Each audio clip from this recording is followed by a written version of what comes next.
Olá, eu sou o Murilo Pinheiro. Bem-vindo ao nosso Revidcast, o podcast da Revid. Aqui você vai saber de tudo o que aconteceu de mais importante na última semana. Olá, eu sou a Bel de Farias. E no Revidcast de hoje você vai ouvir: Brasil não adotará horário de verão em 2024. 2 pessoas morrem em explosão em Sertãozinho. Ricardo Silva e Marco Aurélio disputam o segundo turno em Ribeirão Preto. Receita Federal apreende carga com 200 celulares em Ribeirão Preto. Revide. O governo federal descartou a possibilidade de aderir ao horário de verão em 2024. A decisão foi anunciada nesta semana pelo ministro de Minas e Energia, Alexandre Silveira. Segundo Silveira, após reunião com representantes do Operador Nacional do Sistema Elétrico, ONS, chegaram à conclusão de que não há necessidade de decretação do horário de verão. De acordo com o ministro, o país tem a sua segurança energética assegurada e já há sinais de um processo de restabelecimento da condição hídrica do país. O governo federal argumentou que o pico do custo-benefício do horário de verão é nos meses de outubro e novembro, até meados de dezembro. Se fosse decretado o horário de verão em 2024, pouco seria usufruído dessa economia. Seria necessário um planejamento mínimo para os setores poderem se adaptar. Pois é, demoraram para tomar a decisão e ficou tarde demais, né? Pois é, e um raro assunto em que há uma concordância entre o governo Lula e o governo Bolsonaro, né? Porque quem acabou com o horário de verão foi no governo Bolsonaro e aí o governo Lula também ficou demorando e decidiu não voltar.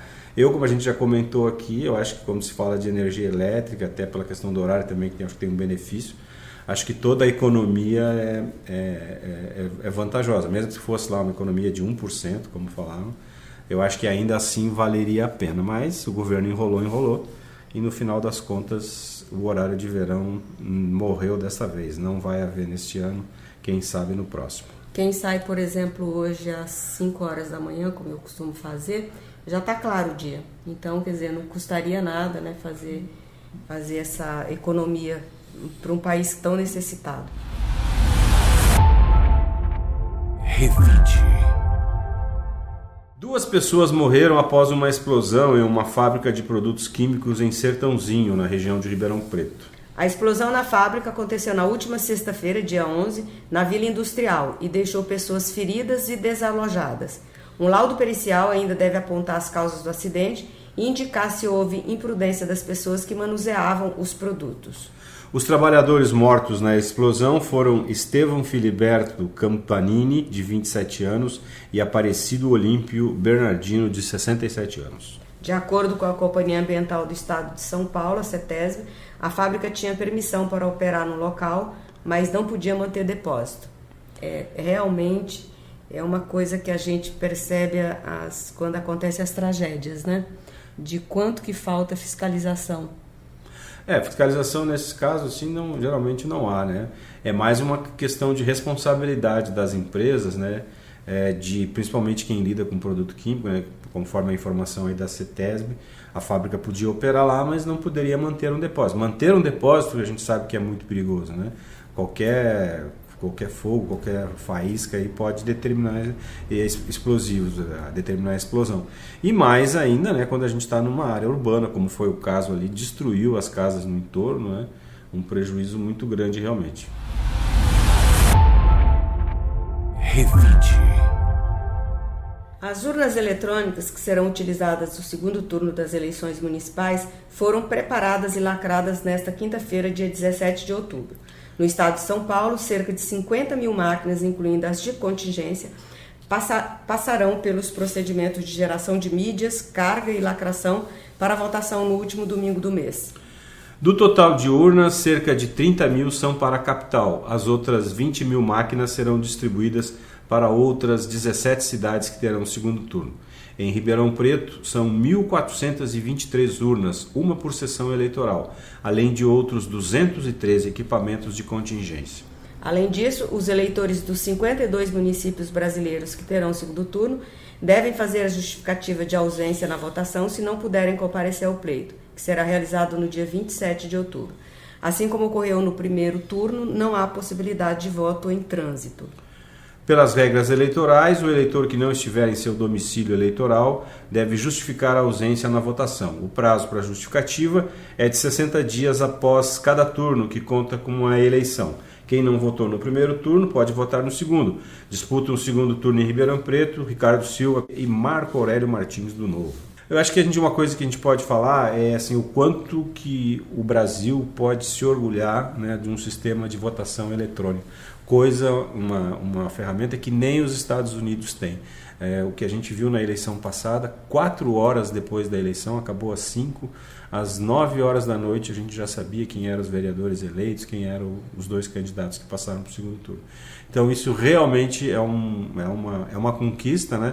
E o que a gente espera é que as pessoas, já que votar é de graça, não paga nada e é um direito que nós temos e que tem um processo eletrônico que assegura a lisura, é muito importante que as pessoas votem nesse segundo turno, né? Porque estão em jogo aí 2 projetos políticos e a cidade pode escolher qual que é o melhor para os próximos 4 anos para Ribeirão. Revide. Cerca de 200 celulares foram apreendidos pela Vigilância de Repressão Aduaneira da Receita Federal em Ribeirão Preto nesta semana. A carga está avaliada em R$300 mil. Os produtos que estavam sem nota fiscal foram encontrados por fiscais da Receita Federal durante inspeção em uma transportadora após uma pesquisa de inteligência realizada pela Receita Federal de Goiânia. A mercadoria que ainda seria enviada a compradores foi interceptada antes de chegar aos destinos e foi enviada ao depósito da Receita Federal de Ribeirão Preto. Como os smartphones estão sem documento auxiliar de nota fiscal eletrônica, é suspeita que a carga tenha entrado irregularmente no Brasil. Segundo a Receita Federal, a prática configura crime de descaminho, que é quando as mercadorias são desviadas para serem tributadas. Revide. Com o acirramento da disputa eleitoral, também tem se tornado mais comum o recebimento de notícias falsas ou tendenciosas. Recentemente tem circulado no WhatsApp uma informação fora de contexto que toma como base uma notícia veiculada no portal da revista Revide sobre a posse do candidato Ricardo Silva como deputado federal.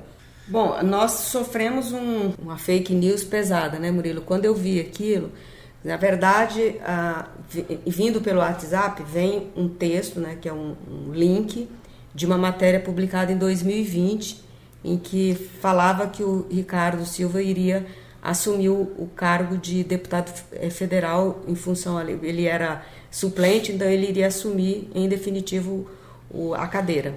Aí logo abaixo do link, tinha um texto muito mal escrito, muito mal, enfim, com um monte de informação falsa, dando a entender de que aquele texto seria o texto daquela matéria. E aí as pessoas, quando chegava ao fim da matéria, clicava, entrava na matéria e a matéria não tinha nada a ver com aquilo. Quer dizer, um uso indevido do nosso trabalho, um trabalho sério, para fazer fake news. Então, assim, realmente, quem faz uma fake news, né, dessas, a gente publicou uma resposta. Agora, quem clicar nessa matéria lá que estava do Ricardo Silva, além da matéria do Ricardo Silva, vai encontrar a nossa resposta. Mas as pessoas que montam essas notícias falsas, elas apostam na desinformação e até na preguiça das pessoas de lerem as coisas até o fim. Quem leu a postagem falsa até o fim, lendo o texto de introdução, que é o texto falso, e depois o link da nossa matéria, obviamente vai constatar que não tem nada a ver uma coisa com a outra.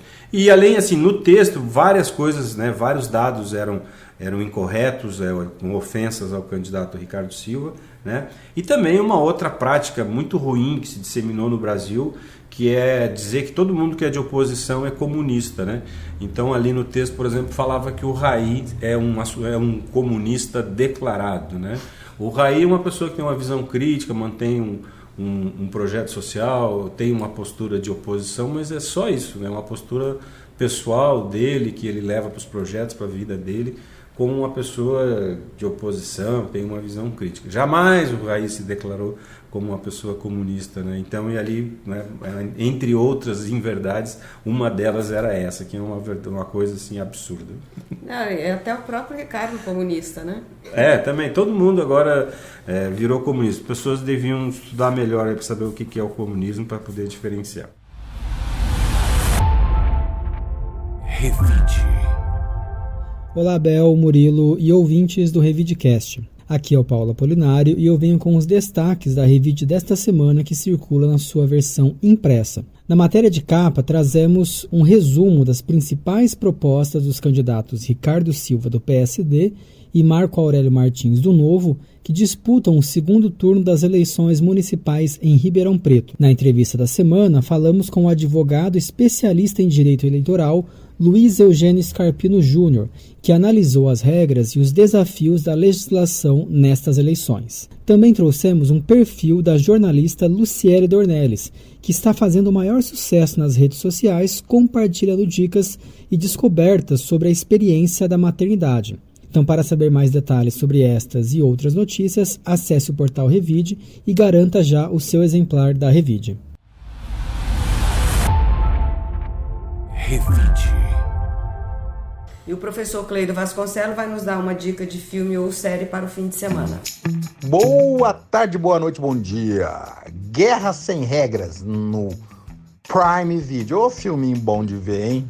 Uma turma que é assim, composta de gente completamente que não segue regras nem ordens, é convocada desesperadamente pela Inglaterra durante a Segunda Guerra para sabotar um lugar lá, um navio que precisa ser sabotado para dar uma equilibrada na guerra lá. O líder dessa cambada aí é o Henry Cavill, o super-homem, um penúltimo super-homem, que tá muito bom, porque ele é meio engraçadinho, mas é um engraçadinho meio inglês, que tipo, é engraçadinho, mas é meio engraçadinho só.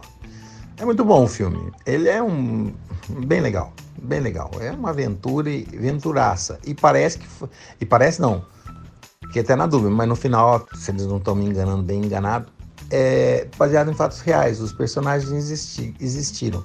E diz a lenda que o personagem do Superman aí, ele inspirou o James Bond. É muito legal. As lutas, mortes, é uma aventura, é muito bom. E se diverte, é aqueles filmes também para assistir num domingo, pedir uma pizza e ser feliz, porque enquanto segunda não vem. Eu recomendo muito também. Bye, tchau. Revide. Por hoje ficamos por aqui. Quero agradecer aos ouvintes que nos acompanham por toda a semana e desejar um excelente fim de semana para todos. Um bom fim de semana para todos. Obrigado por nos acompanhar. Até semana que vem. O Revidecast tem a locução e trilha do Rodrigo Leone, a edição e roteiro do Paulo Apolinário e está disponível nas plataformas de áudio Spotify, Amazon, YouTube e SoundCloud. Você ouviu Revidecast, o podcast da Revide.